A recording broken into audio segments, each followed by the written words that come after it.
السلام عليكم، ازيكم؟ ان شاء الله انتم كويسين. فيديو الليلة من الفيديوهات المحببة جدا على قلبي، لانه الوصفة دي اكتر حاجة انا بحبها، اللي هو الفول المسلوق. فولنا السوداني الواحد ده يا جماعة، عندي ذكريات كثيرة معه في الطفولة. دي اكتر حاجة محببة على قلبي، وعندي ذكريات معاها زي ما قلت لكم، عشان كده حبيت اشاركها معاكم، على اساس لو في زول بيحبه نتذكر كلنا سوا الأيام الجميلة الحلوة اللي هي في السودان. إن شاء الله ربنا يصلح الحال ونرجع تاني كلنا. يلا نشوف الوصفة.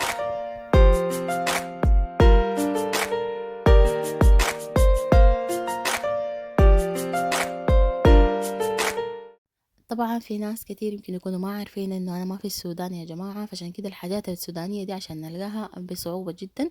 هو الفول ده متوفر في اي مكان، في ستورات، في ازدا، في بتاع، في اكياس. وكبير المشكلة حبته كبيرة شديد، يعني ما بيشبه حقنا السوداني. فزي ما شفتوا الاكياس اللي انا جبتها دي، ده اكتر واحد طعمه وشكله قريب لحقنا السوداني اللي هو بنجيبه من الجزيرة يا جماعة. ايوه انا اهله من الجزيرة. فكان لما نسافر يا جماعة ويكون الموسم بتاعه، يعني ما تتخيلوا أنا كنت بكون مبسوطة قدر شنو. ناكله بكل أنواعه. كان فول الحجات نمشي نجيبه من النسوان اللي بيبيعوا كده. يا الله يا أخي، عندي معاه ذكريات بكل أشكاله. طبعا كان محمر ولا كان مدمس ولا كان مسلوق، وأنا بحبه بالطريقة دي أكتر حاجة صراحة. فبيقوموا بدونا كمية من الفول ده كده، وهو يكون جديد وأخضر وبيضين. وتخيلوا يا جماعة، يا سلام خيرات السودان. فالمهم يا جماعة، دي اكتر حاجة انا كنت بحبها وللان بحبها. يعني هاي هو بيعمل ممكن مشاكل في البشرة، لكن I don't care ما دام انه هو بيسعدني. فمشيت زي ما قلت لكم، جبته من أبنة، غسلته تمام لحد ما المويه بتاعته بقت صافية، ما بقى فيها تراب تراب تراب.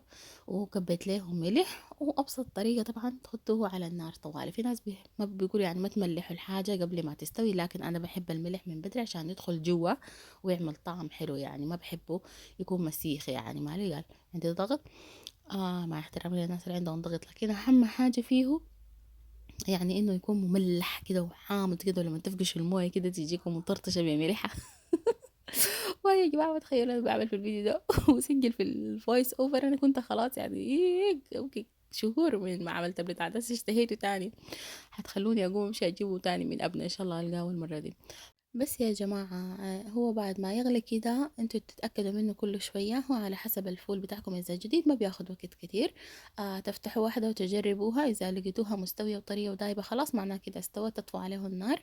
وإذا لقيتوه لسه لا، تزيدوا له شوية موية لحد ما ينجض معاكم كله.